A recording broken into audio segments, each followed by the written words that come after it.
పార్వతీపురం మన్యం జిల్లా పాచిపెంట మండలం గిరిశిఖర గ్రామాలకు తాగునీరు, విద్య అందని ద్రాక్షలా మిగిలిపోయింది.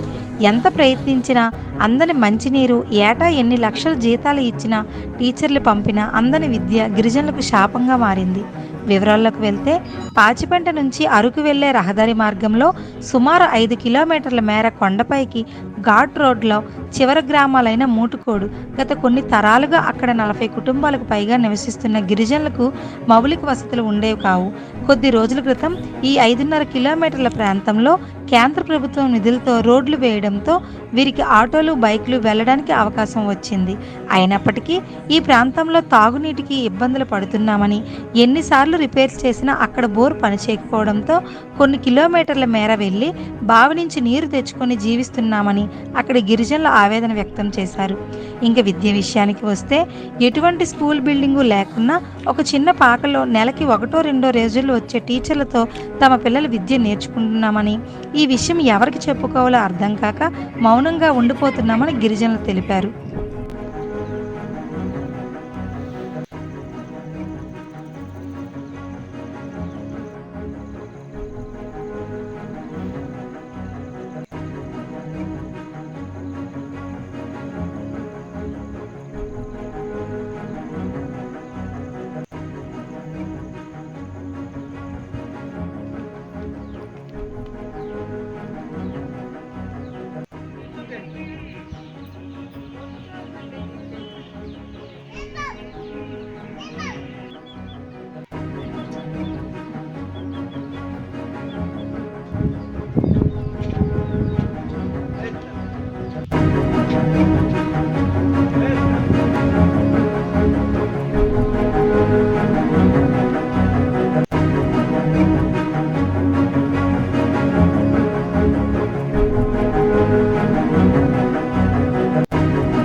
మూటకోడి సీతమ్మ మాట్లాడుతున్నాను. మా ఊరు మరి స్కూల్ కూడా లేదు, మరి బిల్లంగి కూడా లేదు. మరి పాకలోనే చెప్తున్నారు పిల్లలు, మరి వర్షంకి కారిపోద్ది కదా, బిల్లం కట్టకుండా మరి స్కూల్ కూడా లేదు. మరి కడుతున్న మంచిది పంచదూరికి మూటకోడు. ఎన్ని కుటుంబాలు ఉన్నాయి ఇక్కడ?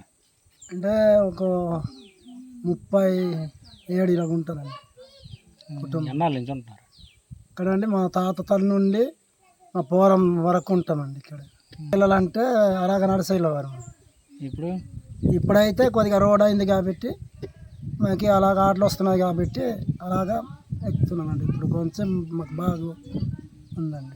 అండి నీరు ఎక్కడి నుంచి తెస్తాంటారు? అంటే ఆ నుయ్యి నుండి తెస్తున్నామండి. ఎంత దూరం ఉంటుంది? అంటే ఇప్పుడు వెళ్ళారు కదండి ఇక్కడే.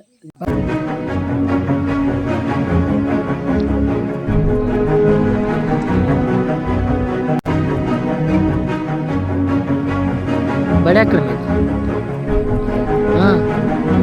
తెలుగు రాదా నీకు?